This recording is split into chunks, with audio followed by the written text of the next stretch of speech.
Assalamualaikum warahmatullahi wabarakatuh. Kita bertemu kembali pada pembelajaran kimia untuk SMA kelas 12. Masih bab yang pertama tentang sifat koligatif larutan. Pada pertemuan pertama kita membahas konsentrasi larutan yang akan membantu kalian untuk mempelajari sifat koligatif berikutnya. Pada pertemuan kedua ini, kita akan membahas sifat koligatif larutan yang pertama, yaitu tentang penurunan tekanan uap. Ya, penurunan tekanan uap larutan.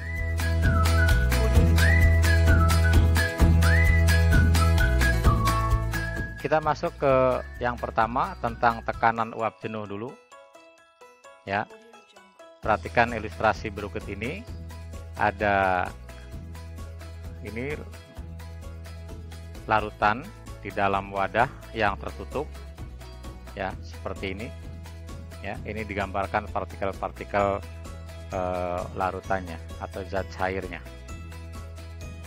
Nah, pada setiap suhu ya, zat cair dalam keadaan tertutup, maksudnya seperti ini akan terjadi penguapan dan pengembunan. Penguapan itu adalah zat cair berubah menjadi gas ya, ke atas seperti itu. Kalau ininya terbuka, ya, maka uap itu akan terbang, hilang ya, sehingga lama-kelamaan zat cair ini habis. Seperti itu. Nah, karena ini dalam keadaan tertutup, maka zat cair yang menguap ya menjadi gas kembali menjadi zat cair lagi atau mengembun. Jadi terjadi penguapan dan pengembunan. Seperti itu. Ketika laju penguapan sama dengan laju pengembunan, ini di sini terjadi, maka zat cair tersebut disebut dalam keadaan jenuh. Ya, dalam keadaan jenuh. Jadi keadaan jenuh itu di mana laju penguapan sama dengan laju pengembunan. Nah, pada setiap suhu juga zat cair di sini ya, keadaan tertutup itu mempunyai tekanan uap. Ya, tekanan uap. Ya, tekanan uap. Jadi uap itu mempunyai tekanan ya yang mendorong wadah ini ya. Nah, kemudian tekanan uap yang terjadi pada keadaan jenuh, maka disebutnya tekanan uap jenuh larutan. Jadi tekanan uap jenuh larutan adalah tekanan uap yang terjadi pada keadaan jenuh larutannya. Seperti itu. Berikut ini adalah data eksperimen tentang penurunan tekanan uap jenuh ya. Ya, tekanan uap jenuh yang pertama adalah air murni ya sebagai pelarut, kemudian ada larutan glukosa 1 molal dan larutan urea 1 molal. Ternyata pada suhu 25 derajat Celcius semuanya air itu mempunyai tekanan uap jenuh 23,76 mmHg, sedangkan larutan glukosa yaitu glukosa terlarut dalam air, dia mempunyai tekanan uap jenuh 23,34 mmHg, dan larutan urea mempunyai tekanan uap jenuh sama dengan larutan glukosa 1 molal ya, sama dengan 23,34 mmHg. Jadi ternyata adanya ya penambahan suatu zat ke dalam zat cair ya, ini adanya glukosa atau urea di dalam air ya, itu akan menyebabkan penurunan tekanan uapnya. Jadi air yang biasanya sekian 23,76, ketika terlarut glukosa atau urea, tekanan uap jenuhnya turun. Seperti itu. Hal ini disebabkan karena zat terlarut yaitu glukosa dan ureanya itu akan mengurangi bagian fraksi mol dari pelarut, sehingga kecepatan penguapannya berkurang dan tekanan uap jenuhnya turun. Menurut Raut, ya, bahwa tekanan uap jenuh larutan P sama dengan tekanan uap jenuh pelarut murni kali fraksi mol pelarutnya. Ya, P sama dengan P0 kali XB. Seperti itu. Nah, kita ketahui fraksi mol itu fraksi mol zat pelarut ditambah fraksi mol zat terlarut. Ini XA-nya fraksi mol zat terlarut itu harus sama dengan 1. Maka ininya persamaan ini substitusikan persamaan ini. Jadi XB-nya diganti dengan 1 dikurangi XA seperti ini jadinya. Kemudian P menjadi P0, P0 kali 1 P0, P0 kali XA negatif P0 XA. Seperti itu. Sehingga P0 dikurangi P ini ya. P0 dikurangi P sama dengan P0 kali XA. Ya. Tekanan uap jenuh pelarut murni dikurangi tekanan uap jenuh larutannya itu disebutnya penurunan tekanan uap jenuh, dilambangkan dengan delta P seperti ini ya.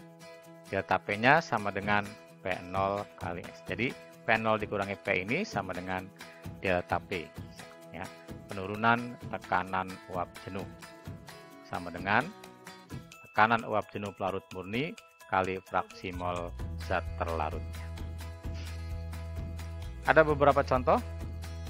Yang pertama, hitunglah penurunan tekanan uap jenuh larutan bila 45 gram glukosa, MR-nya adalah 180, dilarutkan dalam 90 gram air yang MR-nya 18. Diketahui tekanan uap jenuh air pada 20 derajat Celcius adalah 18 mm Hg.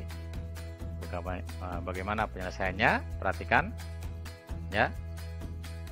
Karena penurunan tekanan uap jenuh ini berkaitan dengan fraksi mol, maka kita menghitung mol masing-masing ya. Yang pertama mol zat terlarutnya itu mol glukosa sama dengan massa glukosa 45 gram dibagi MR glukosanya 180 sama dengan 0,25 mol. Kemudian mol airnya ya, itu mol pelarutnya sama dengan 90. 90 itu adalah massa air dibagi MR airnya 18 sama dengan 5 mol. Jadi mol glukosa 0,25 mol, mol airnya 5 mol. Fraksi mol glukosanya ya, fraksi mol zat terlarutnya sama dengan mol glukosa dibagi mol total. Mol total itu mol glukosa plus mol air. 0,25 dibagi 0,25 tambah 5 sama dengan 0,25 dibagi 5,25 sama dengan 0,048. Jadi fraksi mol glukosanya 0,048. Maka penurunan tekanan uap jenuhnya bisa dihitung delta P sama dengan P0 kali XA. P0 itu tekanan uap jenuh air murninya yaitu 18 kali fraksi mol glukosanya ya, zat terlarutnya adalah 0,048 sama dengan 0,864 mm Hg. Begitu ya. Kemudian contoh yang kedua. Suatu larutan mengandung 22% massa urea. Ya, ini dalam persen massa ureanya. Ya, urea itu CONH2 2 kali rumus molekulnya dengan MR 60. Jika tekanan uap jenuh airnya yang punya MR 18 pada temperatur tersebut adalah 92,50 mm Hg dan massa larutan sama dengan 200 gram, maka tekanan uap jenuh larutannya berapa? Ya, seperti itu. Jadi yang ditanyakan tekanan uap jenuh larutan. Ya, perhatikan apa yang ditanyakan dari soalnya. Bagaimana penyelesaiannya? Sama ya. Karena kita akan menghitung mol, maka kita menghitung massanya masing-masing. Ya, diketahui persen massa urea ya. Larutannya massanya 200 gram. maka massa ureanya CONH2 dua kalinya sama dengan 22% kali 200 gram. Ya, atau 22/100 kali 200 gram sama dengan 44 gram. Ya. Kemudian massa airnya adalah massa sisanya. Ya, 200 massa larutan dikurangi massa ureanya 44 gram. Jadi 156 gram. Jadi jumlahnya 200 gram. Perhatikan. Ya. Kemudian N itu mol dari ureanya. Mol ureanya sama dengan massa urea 44 gram dibagi massa molekul relatif dari urea. Ya, 44 dari sini dibagi 60 sama dengan 0,73 mol.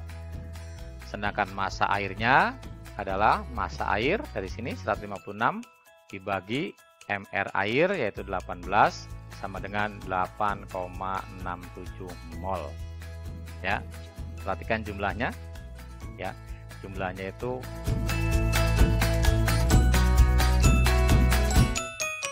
ya. Ini mol ya.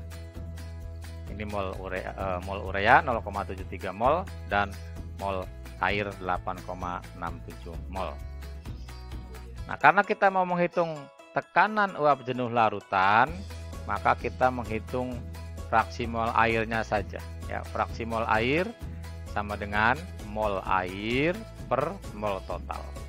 Mol airnya 8,67 dibagi mol totalnya 8,67 ditambah 0,73. Ya, sama dengan hitung 0,92. Jadi fraksi mol air 0,92. Maka tekanan uap jenuh larutannya P sama dengan P0 kali X H2O. Tekanan uap jenuh larut murni yaitu 92,50 kali fraksi mol airnya yaitu 0,92. Sehingga didapatkan P-nya 85,1 mm Hg. Nah, itu ya. Ini saja yang Bapak sampaikan pada materi penurunan tekanan uap. Semoga apa yang Bapak sampaikan bermanfaat dan bisa membantu kalian dalam menyelesaikan masalah-masalah tentang penurunan tekanan uap jenuh larutan. Terima kasih. See you next time. Sampai jumpa pada pembelajaran selanjutnya. Assalamualaikum warahmatullahi wabarakatuh.